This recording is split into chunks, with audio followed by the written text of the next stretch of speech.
Ang atong unang pagbasa gahulagway sa unang mga anak ni Eva o ni Adan.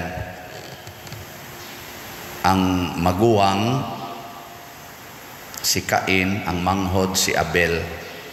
Kinsa may buutan nilang duha. Si Cain mag-uuma, si Abel magbantay sa mga karnero. Kinsay buutan nilang duha? Nganong si Abel man? Naminaw gidemos pagbasa, pero nganong si Abel may buutan? Kay ang halad ni Abel gidawat sa Ginoo, nya ang halad ni Cain wa dawata, nya gibutang dahil dito nga si Cain buangon mong wa dawata. Wala. Oo.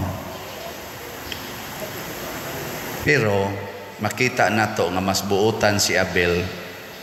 Una, pulos man sila ni halad sa Ginoo, pasabot pulos sila kugihan, naa sila'y nakuha nga mga produkto sa ilang paningkamot nya ilang gihalad ngadto sa Ginoo. Pulos sila miila sa Ginoo. Di mapulos sila buutan. Pero diha nailhan ang tinuod nilang pagkatao sa reaksyon nila ngadto sa kabubuton sa Ginoo. Ang Ginoo midawat sa kang Abel nga halad, wa niya dawata ang kang Cain. Nabitay panahon ka nang moingon ka, Ginoo, in taon makapasar untas board ig sa mga kong anak, pero pulos ko gasimba nya to sa usan ingon, Ginoo, makapasar unta sa board ig sa mga kong anak. Karon kay ang imo nahagbong man, ang iya dito ni pasar man, unsa may imong isulti? Ginoo, nganong imo manggihagbong ang akong anak nga nagbinuutan man unta ni, nagnaningkamot man sad ni, lisod baya kaayo mi, nya nga naman to siyang nakapasar man to siya. Mo aksyon kag kasuko sa Ginoo, diha na mailhan ang imong tinuod nga bulok buangon daay ka. Kay ang tinuod nga buutan dili musupak sa kabubuton sa Ginoo, mudawat ra. Mudawat mo na buutan. Ngay ka nabilingi ay mong tupad. Naon sa man ka, buutan ka. Sa to pa, di ka mo reklamo, di ka magsigsupak-supak. O tanawas Abel. Gibutang bago diri, nagiingon man diri, gipatay ni Cain si Abel, misokol bagod si Abel. Dawat rapod siya, nga patyon. Ang iyagong dugo, mao na goy ni reklamo, ang dugo ni Abel nga ning suhop kuno ngadto si yuta, maoy ni reklamo, maoy na dungog kino si Abel, gi reklamo. Kamong mga asawa din kulatahon mo sa inyong bana, asa man mo masoko mo, mosokol mo o modawat lang. Mga buangon mo. Kung musokol mo, buangon mo, tanawas Abel, wag yun musokol. Nya parihasad sa nahitabo ni Maria ug ni Hesus. Tanawa ragod si Hesus sa dihang gikulata na siya sa iyang mga gitawag ug mga igsuon. Kita ba gitawag ba ta niyang mga igsuon kato mga Parisiyo, mga Hudiyo, mga pari? Gitawag to ni Hesus nga mga igsuon. Iyang gustong luwason, gikulata siya, gilansang sa cross, hangtod nahurot yung iyang dugo, wa gibisan usa ka pulong sa reklamo. Hastas Maria, wa gibisan usa ka pulong sa pagbabag o pagreklamo. Mao nay buutan. Kamong gasigig simba dinhi, why siguro apil na ning nagmisa. Ipakapin pa rin natong kaning gasulob-sulob ug puti diri sa kilid. Pero believe kay ko ani, gani pwede na gid ni mamatay ning bata. Nga naman, di gyud mo reklamo. Bisag kasabaan pa na siya sa pare, na magipare nga hingasaba, magwali magani na. Di kina siya mo reklamo. Pero kining nagwali, usahay, reklamador ba ya? Makaingon ko, Lord, nganong hinay makainghalin sa slat? Ang akong dugo, ang akong luha og sipon, kung di ko kabayad sa atong contractors, mangoy mo reklamo nga tos Ginoo, paninglan mong kamong mga kain, nawa mo palit og slat. Nawa mo palit og slat. Bitaw, mo na una ha?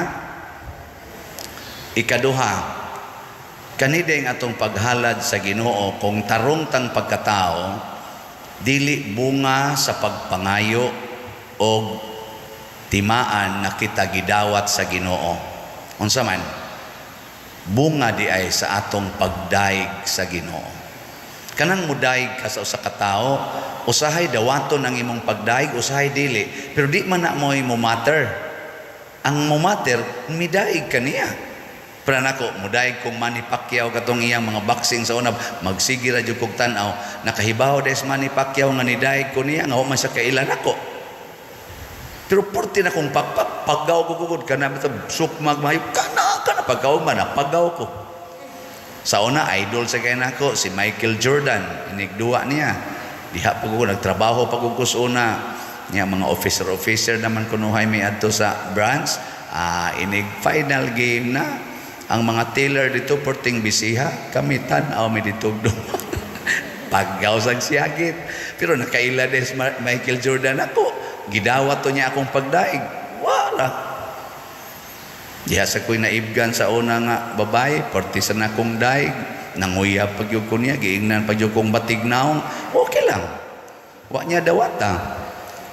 Total, para nako, bisag di siya mo dawat nako, bisag ako'y kinabatian sa tibok kalibutan, kada nako kakita niya, inspired man ko.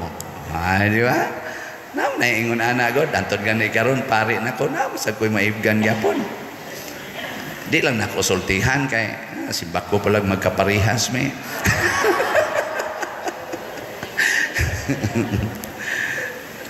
Gani usahay din ba, maabot din maingon dahil ko kanang magsigig pa-picture, sig pa-picture niya, magunahon na ako, may magpa-picture nga, magpa-picture ba, may ana din ko sa kong, ay, laki, good-tagod, maingon ko sa kong unahon na, guwapa sa nibayhana da, inikaduol na ko siya, hala pa dir, magako sa gritso ba, ala, kanindot ako, joke lang na joke, di na sa kuanan dapita wala ko yung Malaysiana sige lang gakos lang mo daw kira jud kayo kay bawo ko ang inyong gigakos si Jesus pero ighukas na ko ni akong sutana mugakos ra gyapon mo bantay lang gyud mo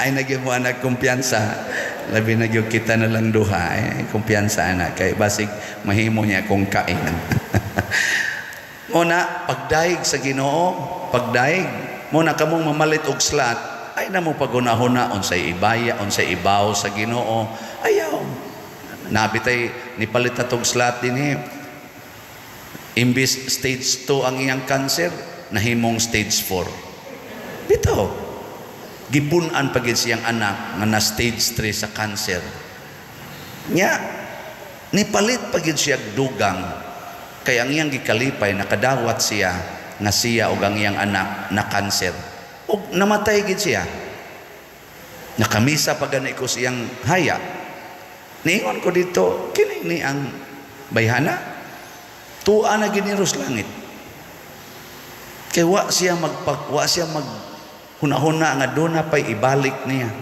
siya na kay muanhi din nag wheelchair na stage 4 na biya ko pa there nga gadalang ya pog sobre kay ipalit og slat ni ano'y tarong kay manglakaw wagi gida